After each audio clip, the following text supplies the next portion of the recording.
जय श्री कृष्णा मित्रों।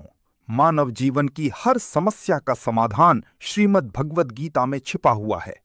भगवद गीता केवल एक धार्मिक ग्रंथ नहीं है, बल्कि ये जीवन जीने की कला सिखाने वाला दिव्य ज्ञान है। ये ऐसा अमृत है जो निराश व्यक्ति के जीवन में आशा, दुखी व्यक्ति के जीवन में शांति और भ्रमित व्यक्ति के जीवन में सही मार्ग दिखाता है। मित्रों, यदि कोई व्यक्ति गीता के उपदेशों को सच्चे मन से सुन ले और उन्हें अपने जीवन में उतार ले, तो उसका जीवन पूरी तरह बदल सकता है। मुझे पूरा विश्वास है कि आप इस संदेश को अंत तक सुनेंगे। जब आप शांत मन से भगवान श्री कृष्ण के इन दिव्य वचनों को समझेंगे, तब आपके मन को अद्भुत शांति मिलेगी और आपके सोचने का तरीका बदल जाएगा। जीवन की परेशानियां पहले जैसी नहीं लगेंगी, क्योंकि गीता मनुष्य को हर परिस्थिति में मजबूत बनना सिखाती है।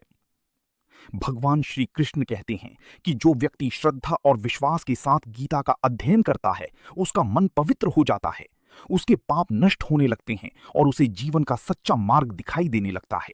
जिस घर में प्रतिदिन भगवद गीता का पाठ होता है, उस घर में नकारात्मकता प्रवेश नहीं कर पाती। वहां सुख, शांति, समृद्धि और भगवान की कृपा सदैव बनी रहती है। मित्रों, महाभारत का युद्ध केवल एक युद्ध नहीं था, बल्कि धर्म और अधर्म के बीच का संघर्ष था। कुरुक्षेत्र के मैदान में जब अर्जुन ने अपने सामने अपने ही परिवार, रिश्तेदार, गुरु और मित्रों को खड़ा देखा, तब उनका मन विचलित हो गया। उनके हाथ कांपने लगे, शरीर कमजोर पड़ गया और उनका गांडीव धनुष हाथ से छूटने लगा। अर्जुन ने दुखी होकर भगवान श्री कृष्ण से कहा, हे कृष्ण, मैं अपने ही लोगों पर अस्त्र कैसे उठाऊं? सामने मेरे पितामह भीष्म हैं, मेरे गुरु द्रोणाचार्य हैं, मेरे भाई और रिश्तेदार हैं। इन्हें मारकर मैं कैसे सुखी रह पाऊंगा? इस युद्ध में लाखों लोग मारे जाएंगे, उनके परिवार उजड़ जाएंगे। मैं इस युद्ध से अच्छा संन्यास लेना उचित समझता हूं। अर्जुन की बातें सुनकर भगवान श्री कृष्ण मुस्कुराए और बोले, हे अर्जुन, तुम जिनके लिए शोक कर रहे हो, वास्तव में उनके लिए शोक करना उचित नहीं है। ज्ञानी व्यक्ति ना जीवितों के लिए शोक करता है और ना मृतकों के लिए। आत्मा ना कभी जन्म लेती है और ना कभी मरती है। ये केवल शरीर बदलती है, जैसे मनुष्य पुरानी वस्त्र त्याग कर नई वस्त्र धारण करता है। भगवान श्री कृष्ण ने अर्जुन को समझाया कि ये संसार परिवर्तनशील है। यहाँ जो आया है उसे एक दिन जाना ही है।